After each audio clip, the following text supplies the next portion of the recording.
One of the single most common questions I get asked is how can I reconnect with a dismissive avoidant if the relationship recently ended or the situationship kind of fell apart?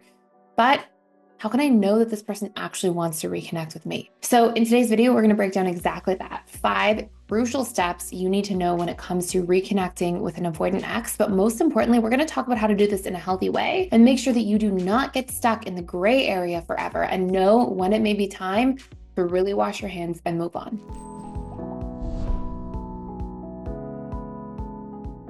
And also, really quickly before I dive in, if you want to access a free course for life all about attachment styles and intimacy, and you want to actually keep that course, it's a $200 value. You get to download it and keep it completely for free. We're doing this just for the month of March.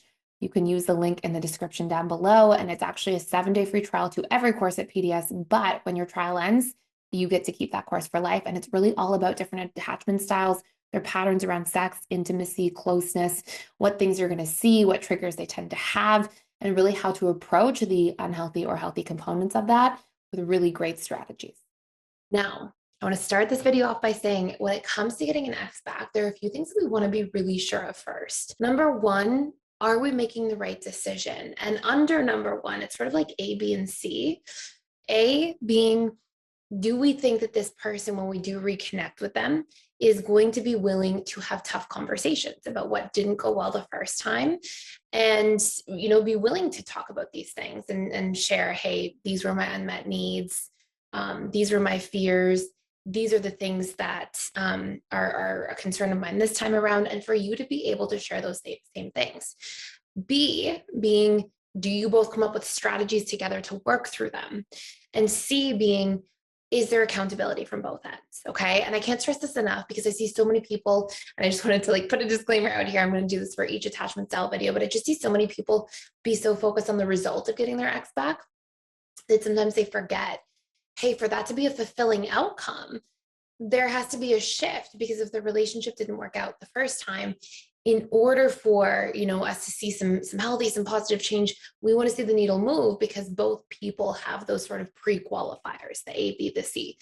And if both people are willing to put in the work, willing to be accountable, and will have that tough conversation, then we can see really good outcomes. So anyways, that's my thing I wanted to share first. Okay, so the actual reconnecting stage here of getting the dismissive avoidant ex back basically looks like this. I get asked this all the time, so I figured I would just put it in a video. Go no contact. The relationship ends, go no contact. Go no contact for about 6 weeks, maybe up to 2 months. Generally, dismissive avoidance for the first 6 weeks of a breakup totally repress their feelings.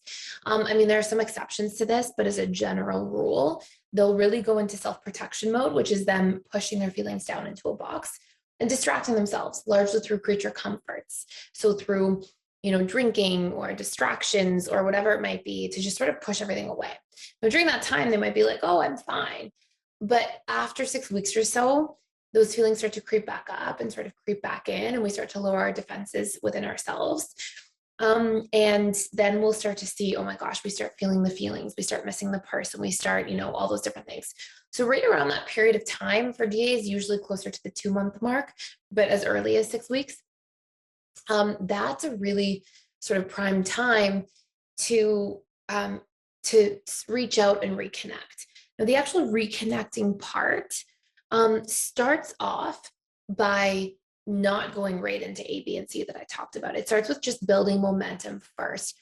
Set a deadline for yourself. How long are you willing to try to reconnect for? Generally, you want to try for maybe 3 months. It depends on the length of the relationship. If it's a 20-year marriage you were in with children and a mortgage, you might want to try for a year, right? So you want to pick a deadline that works for you.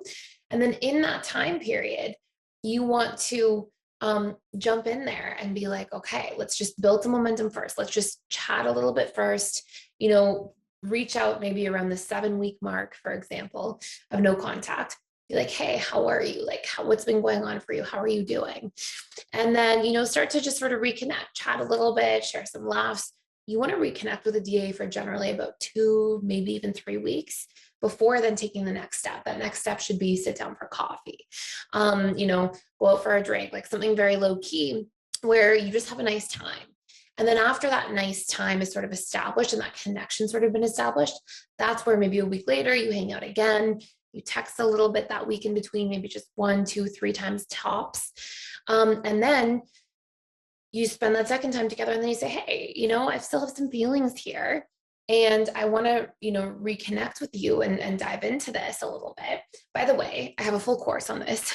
It's called How to Repair Any Relationship. And it's designed to talk about like how to reconnect with anybody, be it an ex, a family relationship, a friendship, and the steps required to do so. And also understanding like what the best outcome is based on the state of the relationship, based on if the person qualifies those 3 pre-qualifiers of doing the work and showing up. And so it really helps you understand like the best outcome that relationship has the capacity for, and then what steps to take accordingly. You can check it out for free for 7 days using the link in the description box below. But anyways, once you've sort of seen the person the second time, that's a really good time to be like, hey, I still have some feelings here. Obviously, we're spending time together. I'm hoping it moves in a different direction this time around, but I don't want to like jump in at 60 miles an hour and put all this pressure on it. But I do want to be mindful of the fact that if we're spending time together again and we're thinking of reconnecting, going back into this, I think there's like a discussion we should just have that's, hey, what didn't work the first time? What were our pain points and problems, and how would we try to solve for them this time around? So we don't go in just repeating the same outcomes, but instead we're more self-aware. We know how to have different discussions, and we can prepare for a healthier, more harmonious connection this time around. And that way we don't waste our time and we can keep enjoying spending time together. And that's when you're qualifying the person, right? That's when you're like, if that conversation goes poorly, to be quite honest, I wouldn't spend more time with that person, no matter what their attachment style is, anything. And it's really important to have that dialogue, because then you get to see, is this person willing to participate? In some cases, yes, somebody will be like, oh, I'm scared to have that conversation, or I can't have that conversation for any number of potential reasons. But then you have to ask yourself, like, then do I want to be walking on eggshells to try to people please to win them back over if we can't even disrupt the patterns that led to negative outcomes the first time around? So that's my take on this. I hope that makes sense. Again, you can check out that course, How to Repair Any Relationship, in the description box below. You just go into the All Access Membership Pass. When you go in, it gives you access to literally every single one of our courses for free. But you just type in the dashboard, repair, and you'll see the Repair Any Relationship course come up. So hopefully that makes sense. Thank you for watching. Thank you for being here. Please like, share, and subscribe if you haven't already to this channel and you hang out here. I would really appreciate it. And I'll see you in the next video.